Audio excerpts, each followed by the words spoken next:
tema Creating Effective Social Content, Practical with Storytelling Visual and Metric. Kepada Bapak Muhammad Rohinda, kami persilahkan. Selamat pagi.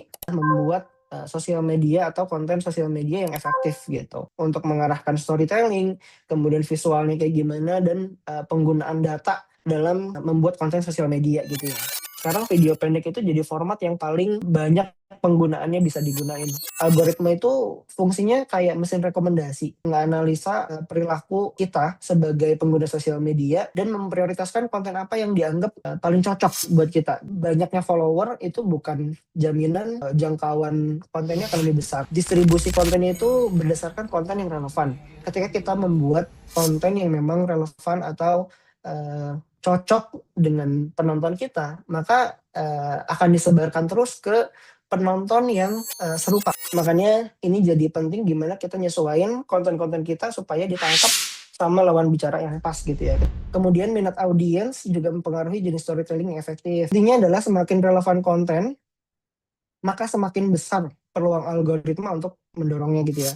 Content structure. 3 hal yang biasanya cukup umum dipakai untuk bikin konten. Itu ada hook, body itu badan dalam bahasa Inggris ya, betul, body, dan call to action atau CTA. Yang pertama adalah hook, gimana konten itu memperjelas untuk nunjukin value konten itu atau topik konten itu dari awal.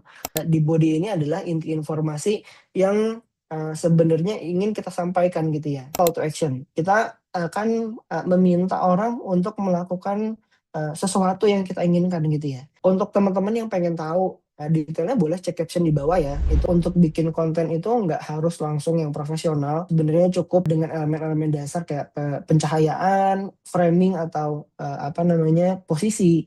Kemudian background yang rapih sebenarnya udah cukup. Evaluasi performa yang paling akurat itu adalah membandingkan dengan konten sebelumnya. Kita jadi tahu bagaimana polanya gitu. Ini adalah elemen-elemen engagement dalam konten. Yang pertama itu ada likes. Komentar itu menunjukkan keterlibatan yang aktif. 3 ini share untuk dibagikan ke orang lain. Dan yang terakhir save. Berarti konten kita punya nilai yang informatif atau jadi inspirasi ketika kita akan bikin konten gitu. Relevansi adalah fondasi konten yang baik. Struktur yang jelas membantu penonton bertahan. Elemen visual dasar ini sangat berpengaruh. Pencahayaan yang cukup, framing yang rapi, dan background yang bersih.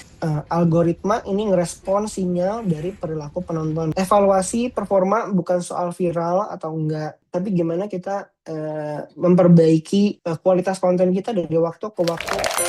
Lesson learned yang dapat diambil dari webinar tersebut ada 7. Yang pertama yaitu sekarang ini sedang trending video pendek, dan video pendek menjadi format yang paling umum dan digunakan untuk jualan, branding, juga untuk keperluan pribadi. Algoritma sosmed berfungsi seperti mesin rekomendasi, jadi dia menganalisis perilaku kita sebagai pengguna sosmed dan memprioritaskan konten apa aja yang muncul buat kita.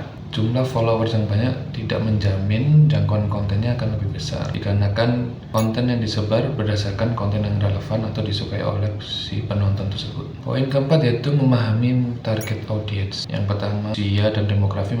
Lalu minat audiens mempengaruhi jenis storytelling yang efektif. Selanjutnya yaitu semakin relevan konten, maka semakin besar peluang algoritma untuk mendorong. Yang kelima yaitu struktur konten, di mana ada 3 hal yaitu hook, body, dan call to action.